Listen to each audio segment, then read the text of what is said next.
Bismillahirrahmanirrahim. Assalamualaikum warahmatullahi wabarakatuh. Sahabat Taman Inspirasi Salva. Salah satu rutinitas ibu rumah tangga adalah memasak.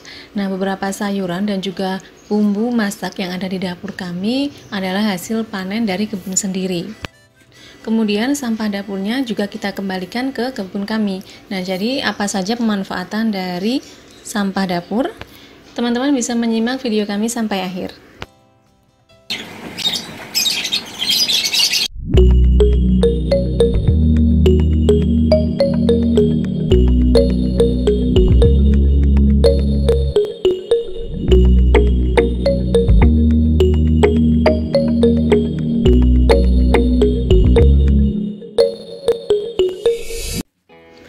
Nah, jadi setelah selesai memasak, kami biasanya langsung mengumpulkan sampah-sampah yang dari dapur itu, kami langsung bawa ke tempat untuk pembuatan sampah organik. Jadi kami membuatkan tempat sendiri, tempat khusus untuk mengolah sampah rumah tangga.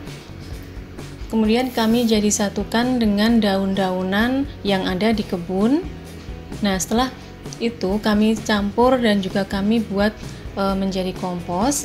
Nah, kebetulan ini sudah ada kompos yang sudah siap untuk dipanen. Nah, kira-kira ini adalah hasil kompos dari 1,5 bulan yang lalu yang kami buat. Nah, ini sudah hitam bagus ya, sudah tidak berbau, sudah hampir menyerupai tanah. Nah, ini sudah siap untuk kita gunakan untuk memupuk tanaman. Setelah kita panen, kita bisa langsung menggunakan misal tempatnya atau potnya itu untuk membuat kompos lagi. Caranya di bagian bawah kita berikan sekam mentah sebagai alasnya, baru kemudian sisa ataupun sebagian dari kompos yang tadi sudah dipanen sebagai starternya, kemudian kita tuangkan sisa atau sampah dari dapur tadi. Nah, lakukan hal itu setiap hari karena kita memasak setiap hari, jadi pasti ada sampah dapurnya. Nah, untuk menghindari agar tidak terjadi atau tidak ada belatung, jangan berikan seperti daging karena itu akan mengundang lalat, akan membuat kompos itu ada belatungnya. Nah, jangan lupa setiap kali kita menuangkan sisa sampah dapur itu, kemudian kita taburkan di atasnya sedikit tanah, kita semprotkan dengan air yang sudah dicampur dengan E4 dan juga molase agar lebih mempercepat proses pengkomposan.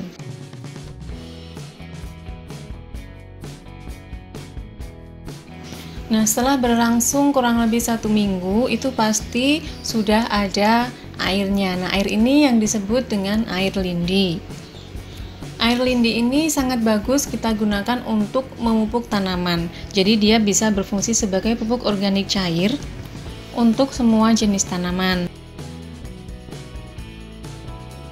Dalam pengetahuan secara umum, air lindi ini sering dikaitkan dengan air kotor, yaitu cairan dari sampah yang mengandung unsur-unsur terlarut dan tersuspensi sehingga dapat mencemari lingkungan yang dihasilkan oleh timbunan sampah yang biasanya berada di TPA. Nah, tapi berbeda dengan air lindi yang kita hasilkan dari sampah rumah tangga, karena di mana kita bisa mengatur dan menentukan jenis bahan apa saja yang akan kita gunakan untuk membuat air lindi itu sebagai pupuk organik cair.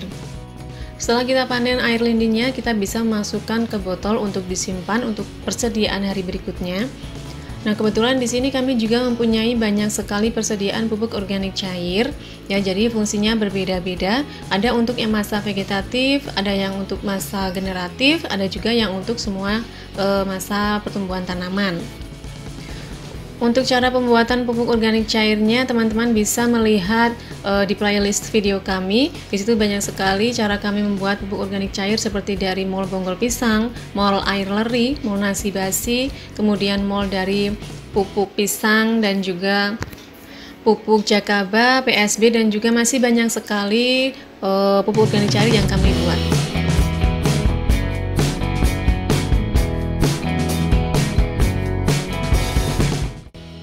Penggunaan pupuk dari air lindi ini bisa langsung dikocor ataupun juga disemprot ke seluruh bagian tanaman.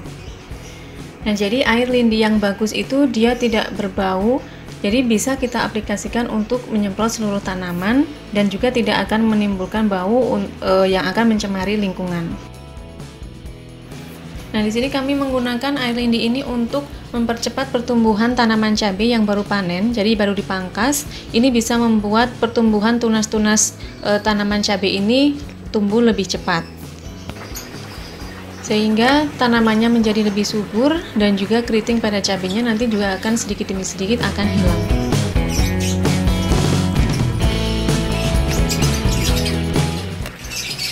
Nah, air lindi ini banyak sekali manfaatnya untuk tanaman. Jadi beberapa manfaat air lindi ini antara lain bisa meningkatkan pertumbuhan dan kesehatan tanaman itu secara keseluruhan, baik di akar, batang, ataupun juga di daun. Selain itu, bisa juga menyediakan nutrisi tambahan untuk tanaman dan juga tanah, karena di dalam air lindi ini mengandung zat-zat yang sangat penting seperti nitrogen, fosfor, kalium, dan juga karbon, yang itu juga identik dengan keperluan-keperluan utama dalam pertumbuhan tanaman, sehingga tanaman itu bisa tumbuh menjadi lebih subur dan hijau.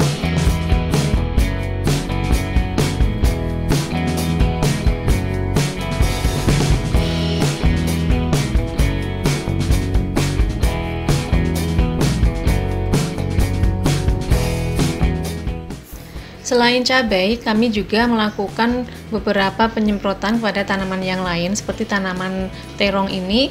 Ini kami menggunakan sistem yang sama dengan tanaman cabai, jadi secara terbalik, dan pertumbuhannya ternyata lebih cepat dan juga lebih subur dibandingkan dengan tanaman terong yang kami tanam di polybag.